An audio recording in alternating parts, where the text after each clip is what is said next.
मित्रों, जीवन मृत्यु जीवन का ऐसा चक्कर है जिसे हर मनुष्य को भोगता है। यदि किसी ने जन्म लिया है तो उसे एक दिन न एक दिन मृत्यु को प्राप्त होना पड़ता है। ऐसे में आप सबके मन में एक ख्याल जरूर आता होगा कि आखिर व्यक्ति के बार बार जन्म मरण के पीछे का कारण क्या है। जीवन मरण के इस चक्र को लेकर उठे आपके प्रश्न का उत्तर हम आपको एक कथा के माध्यम से बताते हैं। तो चलिए हम जानते हैं कि श्री कृष्ण के अनुसार मनुष्य बार बार जन्म क्यों लेना पड़ता है। एक बार वासुदेव श्री कृष्ण अपने महल में दत्तवन कर रहे थे। उनके साथ देवी रुक्मिणी स्वयं अपने हाथों में जल लिए उनकी सेवा में खड़ी थी।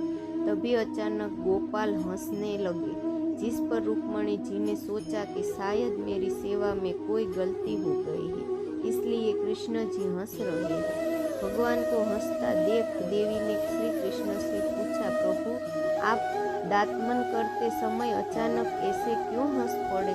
क्या मुझसे कोई गलती हो गई? कृपया आप मुझे अपने हंसने का कारण बताइए। जिस पर मुरलीधर बोले, नहीं प्रिय, आपसे सेवा में त्रुटि होना कैसे संभव है? आप ऐसा ना सोचे, बात कुछ और है। रुक्मिणी जी ने कहा, आप अपने हंसने का रहस्य मुझे बता दो तो मेरा मन शांत हो जाए, अन्यथा मेरे मन में बेचैनी बनी रहेगी। तब भगवान श्री कृष्ण ने मुस्कुराते हुए कहा, देखो वह सामने एक चींटा चींटी के पीछे कितनी तेजी से दौड़ा चला जा रहा है। वह अपनी पूरी ताकत लगाकर चींटी का पीछा कर उसे पा लेना चाहता है। इसी माया शक्ति की प्रबलता का विचार करके हंसी आ रही है। प्रभु की बात पर आश्चर्यचकित होते हुए देवी ने कहा, वह कैसे प्रभु? इस चींटी के पीछे चींटे का दौड़ने पर आपको अपनी माया शक्ति की प्रबलता कैसे दिखाई गई? भगवान श्री कृष्ण ने कहा, मैं इस चींटे को 14 बार इंद्र बना चुका हूँ। 14 बार देवराज के पद पर सुख पाने के बाद भी इसकी भोग की दीक्षा समाप्त नहीं हुई। यह देखकर मुझे हंसी आ गई। इंद्र की पद भी भोग योनि है। मनुष्य अपने उत्तम कर्मों से इंद्रत्व को प्राप्त कर सकता है।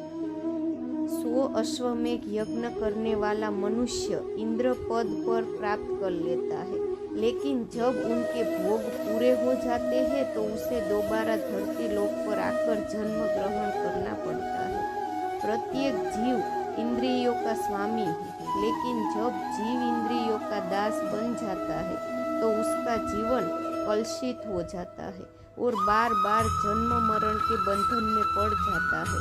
केवल वासना ही पुनर्जन्म का कारण है, अतः वासना को ही खत्म करना चाहिए। इस पर विजय पाना ही सुखी होने का सबसे बड़ा उपाय है।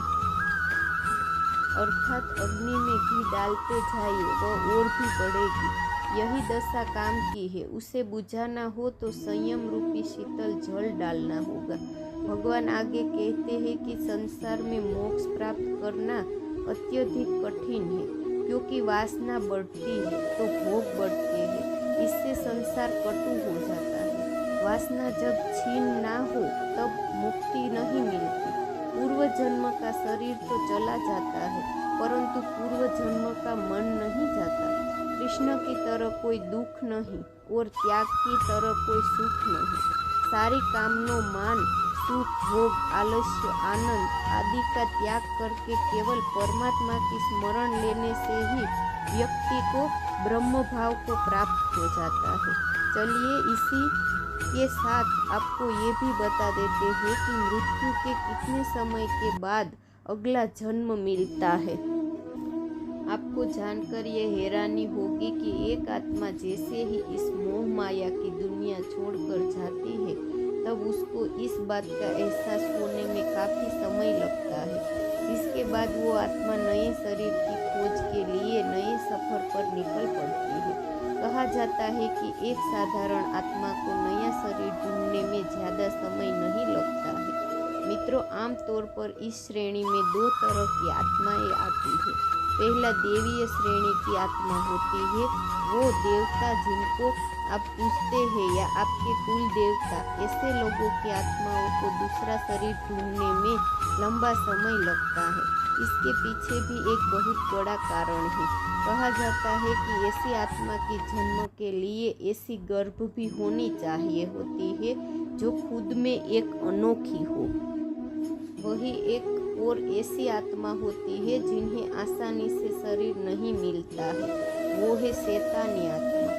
यह आत्माएं वो होती है जिनका पूरा जीवन दूसरों को कष्ट देने और अधर्म का कार्य करने में गुजारा हो। इनको नया शरीर मिलने में लंबा समय लगता है। इसके पीछे भी एक कारण है। कहा जाता है कि ऐसी आत्माओं को भी ऐसी कोख की खोज होती है जो अपने अंदर उनकी नकारात्मक समा सके। बृहदारण्यक उपनिषद में बताया गया है कि एक आत्मा को दूसरे शरीर में जाने में ठीक इतना ही समय लगता है जितना एक कीड़े को एक तिनके से दूर तिनके में जाने में लगता है।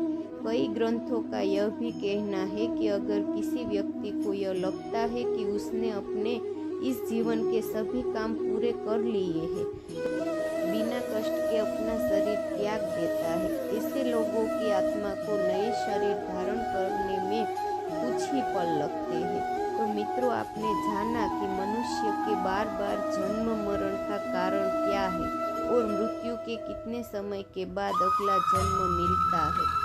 अगर आपको ये कथा अच्छी लगे तो शेयर जरूर करना।